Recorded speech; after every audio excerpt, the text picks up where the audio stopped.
Oi, minha gente, tudo bem com vocês? Eu espero que sim. Meu nome é Renata e eu sou uma cadeirante que mostra o seu dia a dia. Seja bem-vinda ao meu canal. E hoje eu vou falar sobre um assunto um pouco mais delicado, sobre como eu adquiri ansiedade. Sei que muitas pessoas têm curiosidade de saber um pouco mais sobre a minha vida e eu vou contando aos poucos, tá? Seja bem-vindo a esse vídeo e vamos lá.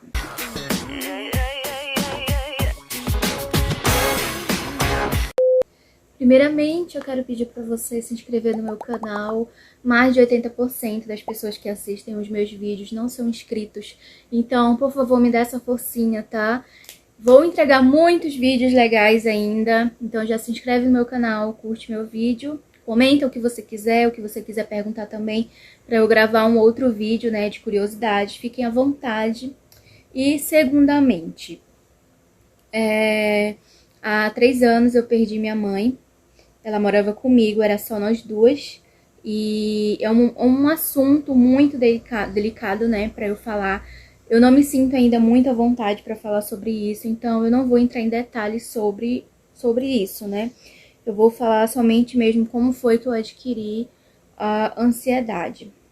Eu sou cadeirante, eu sou gordinha e eu sempre tive um pouco de ansiedade já normal, né?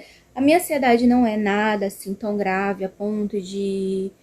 Eu não digo nem tratamento porque todo mundo precisa, né, de uma terapia. Eu queria muito fazer terapia, mas não é algo tão grave que precise de tratamento, de remédio, essas coisas. A minha ansiedade sempre foi pelo fato mesmo de eu ser cadeirante, de eu ficar em casa e eu tenho um pouco de dificuldade para dormir, aquela questão também de a gente ficar comendo, né, dentro de casa, a gente fica só em casa e a gente acaba beliscando uma coisa em outra e por esse motivo eu acabei engordando. Mas em 2019, infelizmente, né, eu e meus irmãos, minha avó, minhas tias, perdemos a minha mãe. Não foi pro Covid, ela faleceu um pouco antes. Ai, gente, é realmente muito difícil falar porque eu já me sinto assim um pouco emocionada em falar, mas por isso que eu não quero, né, entrar nesse mérito agora, eu não quero falar sobre isso no momento. Mas enfim, a minha mãe faleceu de parada cardíaca. Ela estava no hospital, ela, né, tava sentindo algumas coisas, a gente levou pro hospital e aí, chegando lá, algumas horas depois, ela teve uma parada cardíaca. Desde então, eu vim começando a sentir coisas na hora de dormir. A primeira sensação, acho que foi na primeira semana ainda, dias depois, né, de ter acontecido isso. Antes disso eu nunca tinha sentido nada. Eu era uma pessoa assim muito baladeira antigamente, até mesmo quando eu estive em um outro relacionamento que eu estava por mais de 7 anos com a pessoa, a gente era muito baladeiro, nós dois, e eu gostava de beber e tal, a minha mãe também gostava, a gente bebia juntas, a gente tinha muitos momentos juntas, né, de mãe e filha, e quando eu bebia muito uísque com energético. Nossa, eu tinha essa mania, sabe, de beber isso. Hoje em dia eu não faço mais isso, eu não bebo mais, muito menos isso, né? Eu bebo uma vez ou outra uma cervejinha, mas eu bebia muito uísque com energético. E sempre que eu tomava isso, eu sentia um pouquinho de arritmia. Mas eu acredito que era realmente por conta do energético, né? Não acho que fosse algum problema que eu tinha ali, não. E aí depois, né, que ela se foi, eu comecei, todas as vezes que eu ia dormir, eu comecei a sentir que meu coração ia parar. Eu me deitava e quando era para eu pegar no sono, eu simplesmente não conseguia pegar no sono. O meu coração disparava. Tipo assim, quando eu tava pegando no sono, que eu fechava o olho, que eu sentia que eu ia adormecer, o meu coração disparava, parecia assim que ele ia parar. Eu acordava assustada. Meu Deus, o que é isso? O que tá acontecendo, Senhor? Eu tô com algum problema no meu coração. Mas não era, né? Era ansiedade mesmo. Mas naquele momento eu ficava chorando, sabe? Eu ficava com medo, meu Deus, eu vou morrer, né? E aí eu sentia todas as noites, todos os dias, todas as noites, gente. Era um tormento era uma coisa assim, nossa, muito difícil, sabe? E eu falava pro meu irmão, eu falava pra minha irmã, a minha tia, que ela mora numa cidade aqui perto, onde a minha mãe tava, né, na casa dela, ela também começou a sentir essas coisas, ela começou a sentir, mas não logo em seguida, assim, né, perto de quando eu senti, já foi um tempo depois, ela começou a ter também esses sintomas de o coração dela querer, sabe, disparar do nada, ter aquela arritmia, sabe? E ela também começou a ficar muito nervosa, com muito medo. E a minha prima, que é a filha dela, ela é técnica de enfermagem, trabalhando no hospital. Ela ia pro hospital e o médico falava, tá tudo bem, não tem nada de demais. Então, também era ansiedade. Meu irmão também passou por isso em 2020. Em 2020 ele estava em Belém, fazendo... Ele estava passando um tempo lá na casa da minha avó, em Belém.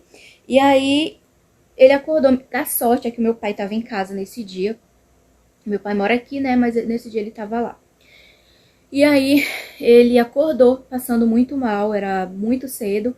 Acho que era umas 6 horas da manhã, se eu não me engano. E ele acordou passando muito mal, dizendo que ele ia ter uma parada cardíaca, sabe? Ele tava muito mal, meu irmão ficou desesperado, nervoso, sentindo muita dor no coração dele.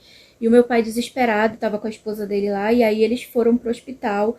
Dentro do carro, meu irmão gritava, chorava, dizendo que ia morrer, que ia morrer, que ia morrer. Gente, foi uma coisa horrível, sabe? Foi um sufoco, né? Ele ligou pra mim pra contar e eu fiquei desesperada aqui, sem poder fazer nada. E eles foram pro hospital.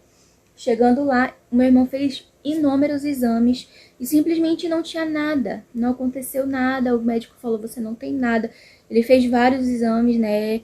E o médico, tá tudo bem com o seu coração. Aí ele disse que na mesma hora, assim, que o médico falou que ele não tinha nada no coração dele, parece assim que parou. Aquele nervoso, aquela dor que ele tava sentindo, ele disse que sentia o coração dele doer. E aí ele simplesmente parou de sentir a dor naquele momento, quando o médico falou que realmente não tinha nada, que eles fizeram muitos exames e que eles não viram nada, nada de errado no coração dele. Então, meu irmão também passou por isso, né? Ele também sentiu o coração dele acelerar de noite. E eu acho que ficou um pouco assim no nosso psicológico, no nosso subconsciente, não sei explicar. Ai, desculpa, gente. Mas eu acho que ficou, né? E a gente, pela perda, né, que a gente teve, que não é nada fácil, gente. Eu sei que muitas pessoas nessa pandemia perderam, né, seus entes queridos. Eu sei que não só na pandemia, todo dia a gente perde, alguém perde uma pessoa da sua família. Eu sei que é uma dor, assim, que não tem nem como explicar. A dor é simplesmente insuportável e a gente, infelizmente, tem que aprender a lidar com a perda, sabe? A gente aprende a lidar, a gente se acostuma, digamos assim, né? A gente se acostuma com a falta daquela pessoa. É igual eu com a questão da cadeira de rodas. Eu não sou acostumada a estar numa cadeira de rodas. Eu aprendi a lidar, né? Aprendi a lidar com a cadeira de rodas, a ser cadeirante. E eu acho que é a mesma coisa, né, com a perda. A gente evita pensar, nossa, muitas vezes a gente evita ficar pensando, mas sem querer a gente pensa, né? E a gente sofre, chora. Eu acho que é importante também, né, gente, a gente parar um momento, chorar, ficar vendo fotos, vídeos, porque a gente não pode também esquecer as lembranças, e se a gente ficar só evitando pensar para não sofrer, a gente pode esquecer os momentos bons que a gente passou com aquela pessoa, né? E eu faço muito isso, eu evito, mas tem dia que não tem como controlar a saudade. Desculpa. A gente não tem como controlar a saudade, aí a gente precisa, né, desse tempo pra gente, né, ficar revivendo na nossa cabeça as fotos, os vídeos. E eu tenho muitas fotos, muitos vídeos que eu guardo da minha mãe. Mas enfim, gente, eu adquiri esse problema, né, e eu passei mais ou menos 1 ano e meio sentindo isso.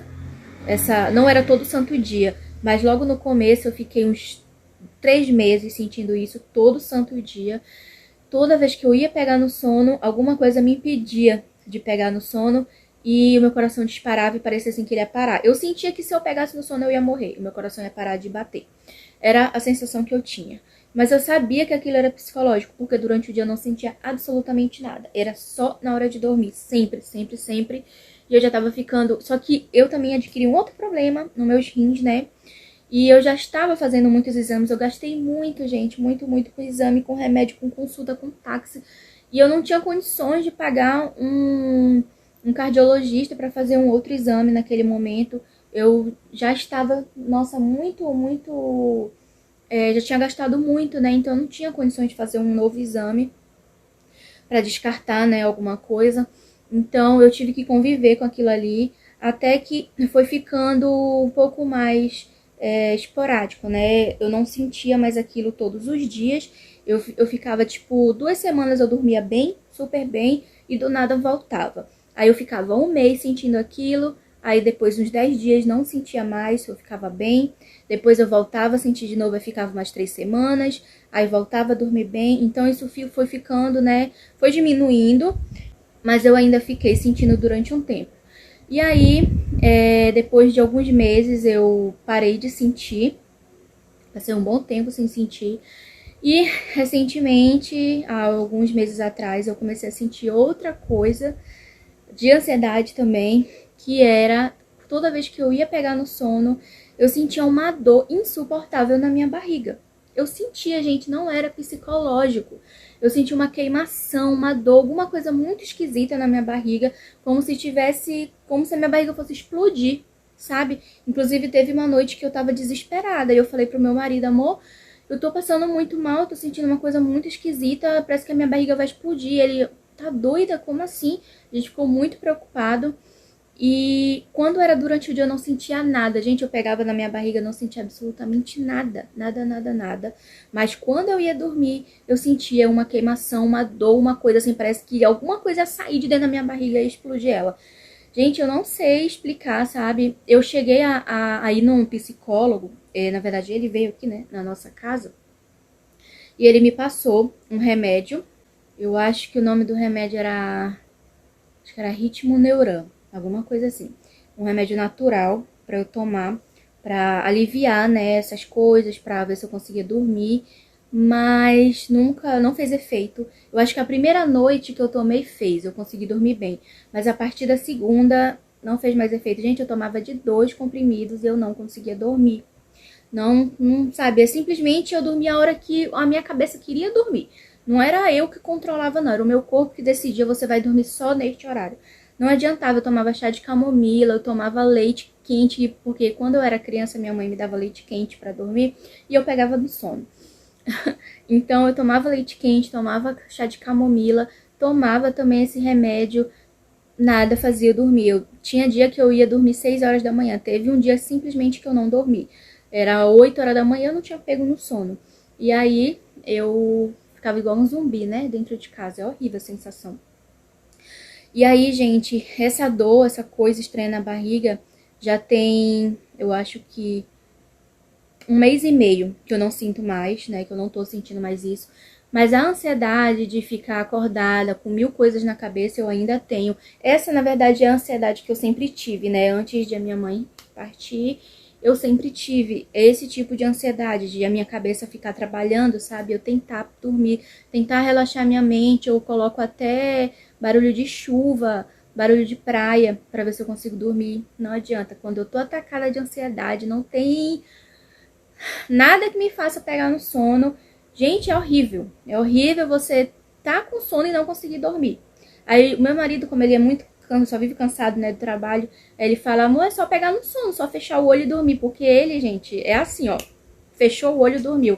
Comigo não é assim, eu não consigo de jeito nenhum. E aí a minha ansiedade era essa, né, era uma ansiedade, eu acho que comum, né, de você ficar com 1000 coisas na cabeça, né, de não dormir direito, mas aí depois, né, que aconteceu isso nas nossas vidas, a gente adquiriu esse tipo de ansiedade. Eu acho que o meu irmão não anda mais sentindo isso, até porque ele tá trabalhando pra caramba também. Acho que ele nem tem tempo pra pensar nisso. E naquele momento, né, que ele teve aquilo, ele não tava trabalhando, ele tava descansando do trabalho, ele tinha acabado de sair de um trabalho, né?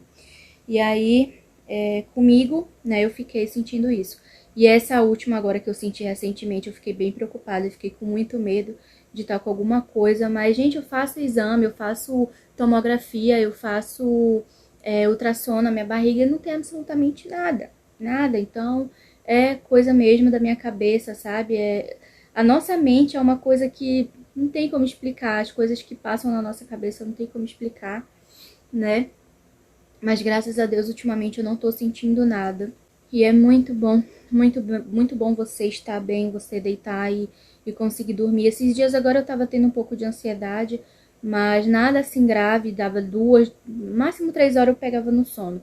Na verdade, eu sempre tive, né, esse problema de ansiedade, de eu ficar com a mente trabalhando, então eu não acho tão estranho, não, de eu não conseguir dormir, mas quando acontece esse tipo de coisa, de eu sentir que meu coração vai parar, de eu sentir que a minha barriga vai explodir, é horrível, horrível, horrível, porque a gente tá sem dinheiro, a gente não pode fazer uma bateria de exames, um check-up pra saber, né, então a gente fica com medo. Eu fiquei, nossa, com muito medo, mas graças a Deus eu não senti mais isso, né, e eu tô bem. Dia e meio, assim, volta e meia eu sinto, né, uma ansiedade, mas tá tudo bem, graças a Deus. Eu também tô tratando o meu problema no rim, que eu falei pra vocês, né, que eu adquiri, eu já estou tratando. Inclusive, eu tenho uma consulta em breve com o meu médico, eu fiz um outro exame que ele pediu pra eu fazer. E é isso, gente. Eu quero falar que pra quem tá passando, né, por um momento difícil, pra você acreditar em Deus, pra você ter esperança, confiar que Deus, ele é tudo na nossa vida, a gente precisa dele na nossa vida, a gente precisa buscar e ir atrás dele, né, pra ele transformar nossas vidas. Eu sei que Deus tem muitos planos ainda na minha vida, na vida dos meus irmãos, da minha família. Eu sei que tem muita coisa ainda pra acontecer comigo. Eu quero muito crescer aqui no YouTube. E isso era uma coisa que eu queria tanto. A minha mãe, ela me incentivava, mas eu tinha muita vergonha, gente. Já era pra eu ter começado a gravar pro YouTube há muitos anos, mas eu tinha muita vergonha. E as pessoas me incentivavam, mas eu tinha muito medo de começar. Eu sempre ficava colocando obstáculos. Ah, eu não tenho uma câmera, ah, eu não sei o que, blá blá blá. E até que eu decidi, quer saber, pra gente começar a dar certo, a gente precisa começar em um ponto, né? Então eu resolvi meter cara com a minha câmera mesmo, que não é das melhores. Um dia eu compro um celular melhor, ou uma câmera. Eu não tenho nem notebook, né, pra começar a editar, eu edito pelo meu celular mesmo. E é isso, né? A gente tem que sair da nossa zona de conforto, acreditar que a gente pede. Eu sei que tem muitas pessoas assim que pedem pra Deus dar um jeito, né? Por favor, Deus me ajuda, mas a gente não faz por onde. Deus não vai sair de lá e te pegar aqui na mão e te levar. Você precisa fazer alguma coisa para Deus te abençoar. Então, eu decidi dar, né, o meu primeiro passo, que é começar a gravar da forma que dá. E eu sei que Deus está me abençoando, eu sei que Ele vai me abençoar muito mais, e vai abençoar você também que está assistindo. Se você tem algum plano, começa. Sai da zona de conforto, porque, gente, a zona de conforto é um lugar perigosíssimo. Eu fiquei anos na zona de conforto e há pouco tempo eu resolvi parar com isso, meter cara e correr atrás das coisas que eu quero, as coisas que eu tenho vontade. E é isso, gente. Eu espero que você tenha gostado desse vídeo. Por favor, se inscreva no meu canal, curte meu vídeo, comenta o que você achou. Se você quiser fazer perguntas, fica à vontade. E até o próximo vídeo. Beijo!